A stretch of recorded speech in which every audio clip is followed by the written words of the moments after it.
Now, let's join ace broadcaster Mamode Akugha as he takes us inside the Niger Delta. Hello out there and welcome to the program. It's Inside the Niger Delta, the authentic voice of Nigeria's oil-rich region. I'm your regular host, Mamode Akugha. We begin today's package with a report on events that shaped the outcome of the September 19 Edo governorship election, in which Governor Godwin Obaseki emerged victorious, having secured majority of the votes. Also into this package is a report on the people's expectations from the ongoing forensic audit of operations of the Niger Delta Development Commission, NDDC. We will, in course of the program, highlight demands of oil-producing communities on the control and application of 13% oil derivation funds reserved for the development of 9 states in the Niger Delta region. And finally, into this package, we bring you reactions of traders in the popular Ita market in Uyo, Akwa Ibom State to a recent raid by security operatives. Inside the Niger Delta, the authentic voice of Nigeria's oil-rich region, will be back after this timeout. Don't go away. Niger Delta Development Commission, NDDC, determined to make a difference. Welcome back. It's Inside the Niger Delta, the authentic voice of Nigeria's oil-rich region. More reactions have continued to trail the outcome of the just concluded Edo governorship election, in which Governor Godwin Obaseki of the People's Democratic Party, PDP, won with a convincing victory over his closest rival, Osage Izeiyamu of the All Progressives Congress, APC. In their submission, not a few Niger Deltans described the election as a triumph of the people's collective will over the selfish interest of contending political forces in Edo State. In this report, correspondent Chika Bodizio takes a look at the events that shaped the outcome of the recently concluded governorship election in Edo State. Edo State Governor Godwin Obaseki had been excluded from the governorship primary election of the All Progressives Congress, APC, on June 22, 2020, on grounds that there were inconsistencies in his educational certificates. This was in spite of the fact that the governor's alma mater, the University of Ibadan, had earlier confirmed the authenticity of his credentials. It soon dawned on Governor Obaseki and his supporters that some powerful forces in the APC would stop at nothing to deny him the party's ticket. On 2 occasions, Obaseki visited President Buhari to get a soft landing in his political travails.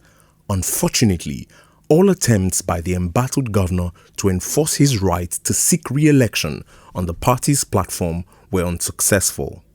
Consequently, Governor Obaseki on June 16, 2020, dumped the All Progressives Congress for the opposition People's Democratic Party, PDP. He had the right to contest the primaries of APC in the first place as a sitting governor. And so he was not given that opportunity because one man, wanted to prove that without him, nothing can be in Edo State. And from the beginning, I saw it coming, that it was the people versus one man. On June 25, Governor Obaseki clinched the governorship ticket of the PDP. The stage was set for the governor and his closest rival, Osage Izeiyamu, who secured the APC ticket, to throw their hats in the ring and strut their stuff in the September 19 Edo governorship election. For Governor Obaseki, the contending forces in his re-election bid were indeed legion. While he had Comrade Adams Oshomole, his predecessor in office and former national chairman of the APC, to contend with on one front, he also had cause to strive with other political forces in his estranged party. For allegedly mismanaging the fortunes of the APC in Edo State, Governor Obaseki's political opponents had vowed to scuttle his second-term ambition. To the consternation of his political foes, Governor Obaseki had secured a resounding victory in the September 19 Edo governorship election, having polled 307,955 votes to beat his closest rival Ize Iyamu of the APC, who got 223,619 votes. In the aftermath of the long-awaited Edo governorship election, political discourse in several fora is now centered on how Governor Obaseki was able to snatch victory from the jaws of an imminent defeat. Words fill me in saluting the timid supporters who displayed courage in the face of threats, intimidation, and brutalization. The collective will of Edo people made it possible for us to triumph over godfatherism. The people have suddenly reawakened from their slumber to, meet with anybody who thinks that is business as usual. That is what I see, Nigeria of 2023 and beyond, because Edo election is a redefining moment for Nigeria's political future. The just concluded governorship election in Edo State was preceded by palpable tension and anxiety, prompting the Inspector General of Police, Muhammad Adamu, to deploy 31,000 personnel to provide security during and after the polls. Although few instances of security breach as well as technical hiccups were witnessed during the just concluded governorship election in Edo State, observers of the electoral process have endorsed it as a true reflection of the people's collective will. There's nothing called godfatherism again in Edo politics. Edo people have spoken, and the people have said, look, you cannot tie our fate in one man's hand. INEC has really come up to work in synergy with the security agencies to ensure that we'll have a hate-free election. We saw, a federal government that allowed INEC, allowed the security agencies to function, the way they ought to, function. With the recent victory of Governor Obaseki, the ruling All Progressives Congress has lost its political control of all 6 states in the South-South geopolitical zone to the opposition People's Democratic Party. In just a matter of weeks, on the 10th of October 2020, a governorship election has been scheduled to hold in neighboring Ondo State, which is one of 2 states currently controlled by the APC in the Niger Delta. Expectedly, Nigeria's 2 major political parties will deploy all resources at their disposal to clinch victory in the upcoming Ondo governorship election. More importantly, however, is the need for the political parties and their agents to play by the rules of the game and allow the electorate decide who governs them in a free, fair, and transparent election. Inside the Niger Delta. Some Niger Delta activists have called for stiff penalties for all contractors who unjustifiably abandon projects awarded by the Niger Delta Development Commission (NDDC) at the end of the ongoing forensic audit of the Commission's operations in the last 20 years. They made the call as part of their contributions in a radio town hall meeting put together by the Progressive Impact Organization for Community Development, PRIMOG, recently in Abuja.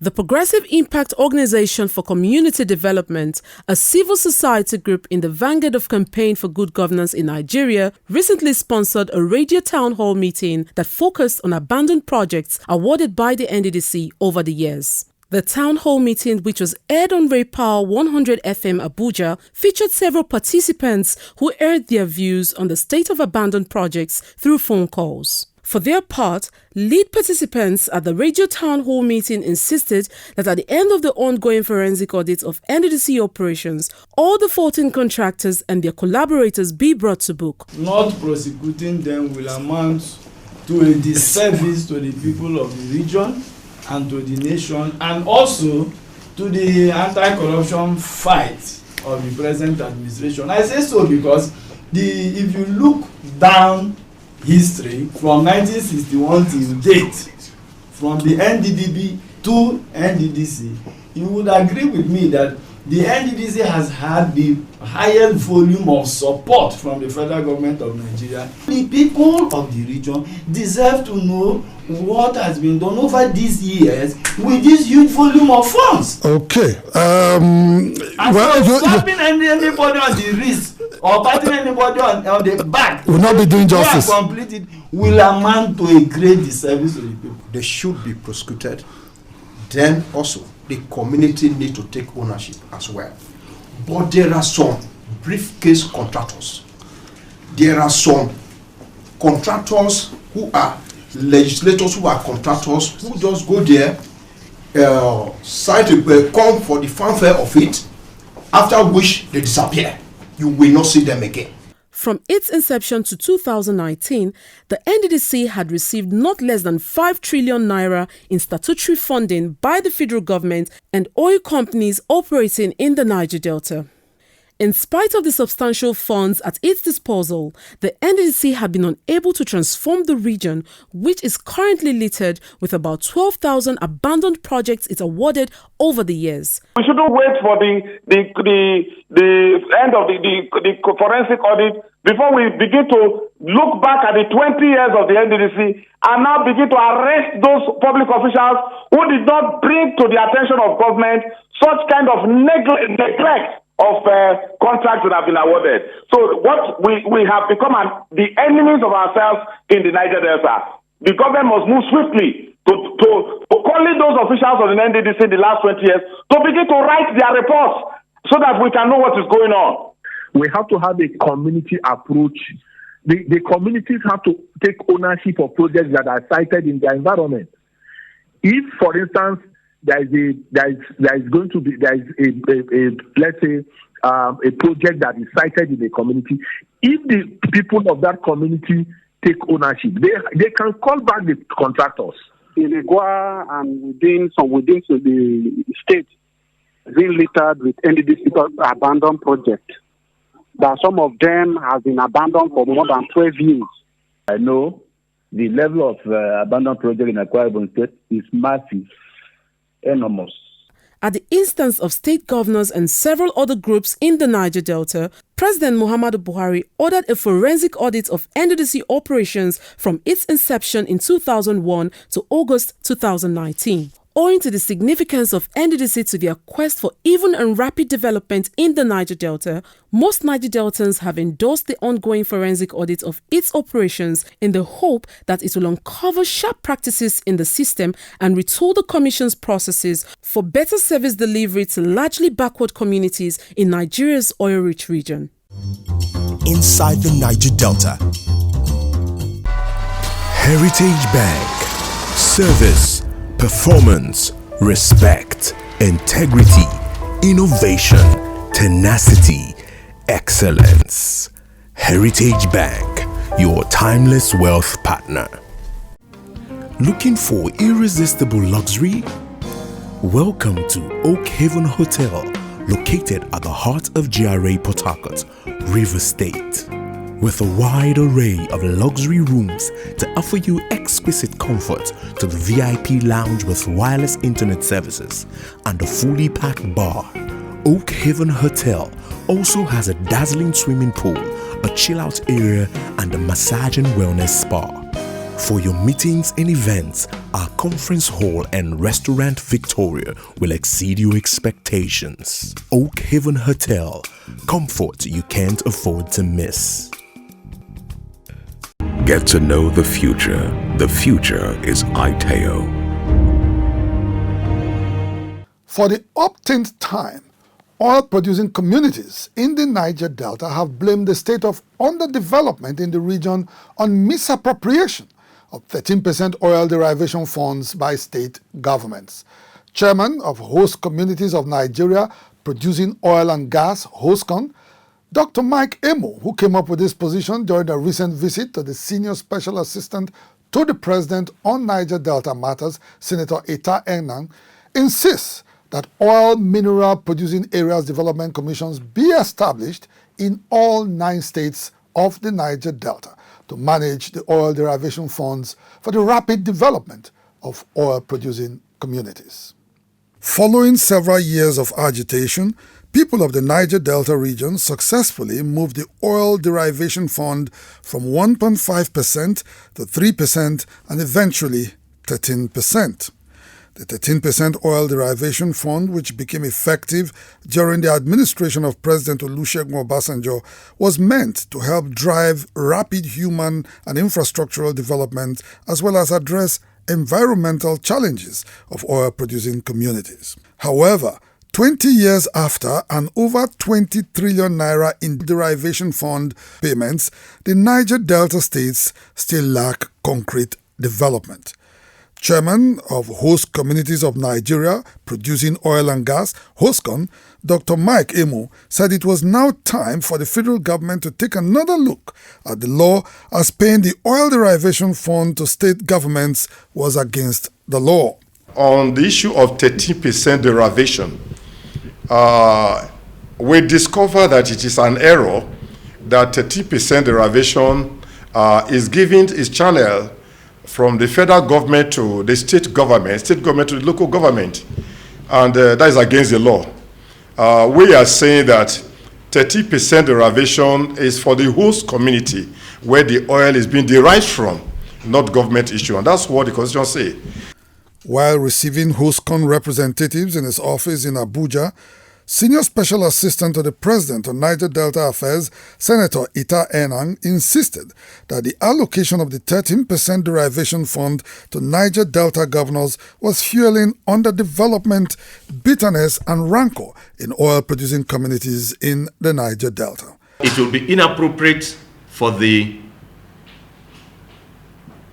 state governors to take the derivation money and apply it only for the either building new governor's lodge or buying private aircrafts or increasing the convoy of their vehicles or causing or doing other things which are sometimes obscene and makes the people of the oil-bearing communities angry, and then they come to stop oil production.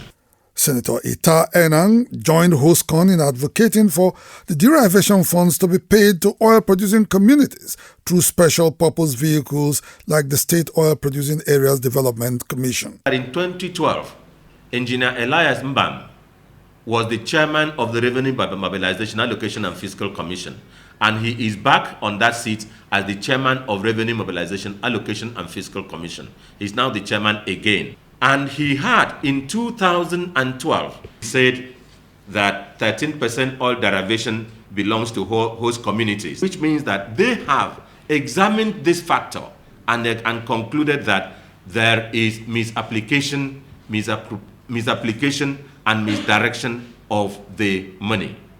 What is and ought to be done now ought to be that the money is not given to the governors of the respective states. But for the derivation, it should go to the development of the oil communities, and it should be through special purpose vehicle. All the 9 oil-producing states were supposed to create development commissions to ensure that the development from the 13% derivation fund gets to the real oil-producing communities. Currently, 5 states have functional state development commissions in the Niger Delta. They include Abia, Imo, Edo, Ondo, and Delta.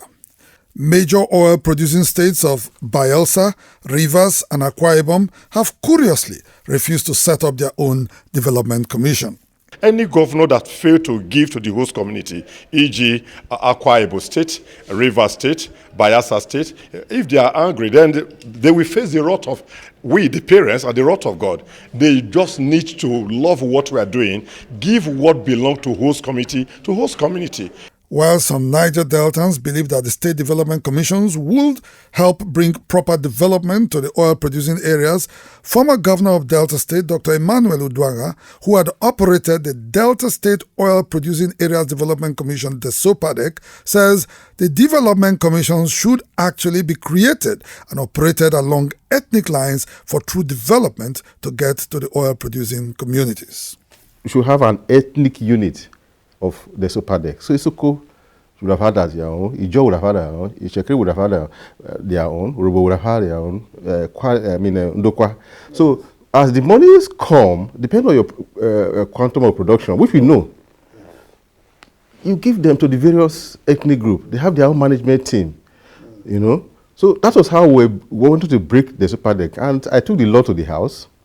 But somehow, politically, I mean, it was scuttled politically and broke down the SOPADEC to something like NDDC, which is obvious to anybody that that is not what the way to go. While peoples of the oil-producing communities expect positive transformation of their lives through the 13% oil derivation, the governors of the region regrettably have not lived up to expectation.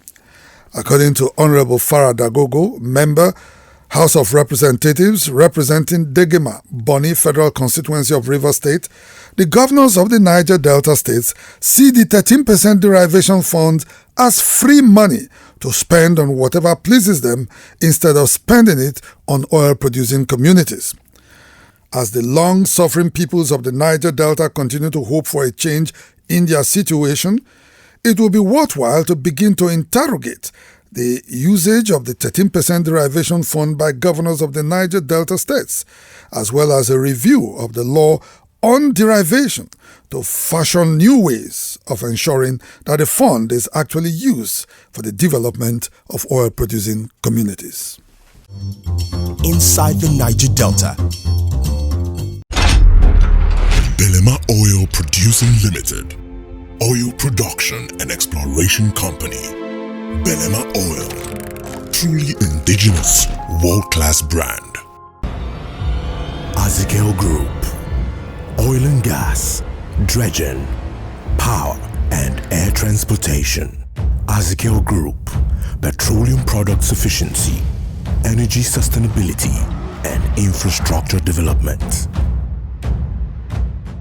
Traders in the popular Ita market in Uyo Metropolis, Akwa Ibom State, are still counting their losses following a recent nocturnal raid on their shops allegedly carried out by a combined team of security agencies led by officials of the Nigerian Customs Service. Correspondent Nelson Ajay, who visited the market and interacted with traders, reports that food items and other goods worth over 163 million naira were seized during the raid. These are the raided shops in the popular Ita market in Oyo, Akwa Ibom State. According to the traders, a combined team of customs, police, DSS and army recently stormed the market at ungodly hours in search of contraband foreign rice. To the surprise of the traders, the team did not only make away with foreign rice, but went ahead to seize other locally made foodstuff stocked in the raided shops. Some traders who got hit of the raid returned to the market to secure their goods and cash. At midnight, they were said to have been brutalized by the security operatives. Many shops were broken, and all the rice, including beans and so many things, were collected, including money, cash. I lose 120 bags of rice. This local rice, sun rice, I lost 15 bags of it. I lost my beans, 10 bags of it. And a sum of 10 million naira that I kept in the store, I could not see it again. A lot of those people that were affected are in the hospital. Some of them have not recovered now. Money, about 163 million naira lost in this market. Although the joint team denied forced entry into the traders' shops, footages from a CCTV camera installed by one of the traders shows that the security operatives actually broke into the shops during the raid. Coming back in the morning, they packed all our rice, almost 232 bags. We saw them with some ammunition. That's a combination of army, police, and custom officers. They came here and took away about 120 bags of rice, including other people's shops. So I don't know, like they actually even made away with some Nigerian rice we actually stocked here. Yeah, including half bags and total bags of everything, about 120 bags here. Lamenting the rate, other affected traders said they have been rendered bankrupt. Like this, I am now. I have more than 8 children under me that I am feeding. So I don't know where to start. As you see me like this, I have enough debt, and I don't know where to start to pay those debts. Because as you see me, so I'm empty. Since then, like it's not been easy for us at all. Like we're calling on the government just to intervene in any way they can. How did these goods pass the border? Okay, apart from that, they are also on the roads. Then these goods have passed through the roads and get to its final destination, that is the market. It then means that customs they don't know how to do their work. Let them go and fight with smugglers in the sea and on the road, not to come to inside the market where the goods have landed safely. Efforts to get reaction from custom officials to the alleged raid on the market were unsuccessful. It was, however, gathered in the course of investigation that the raiding team was from the office of the National Security Advisor. Inside the Niger Delta. That's where we draw the curtain on the program for today. Inside the Niger Delta, the authentic voice of Nigeria's oil-rich region will return same time, same station next week. Until then, you can follow us on our social media handles showing right now on your screen. Until then, I am Mamode Akugha, thanking you for staying with us. Bye for now.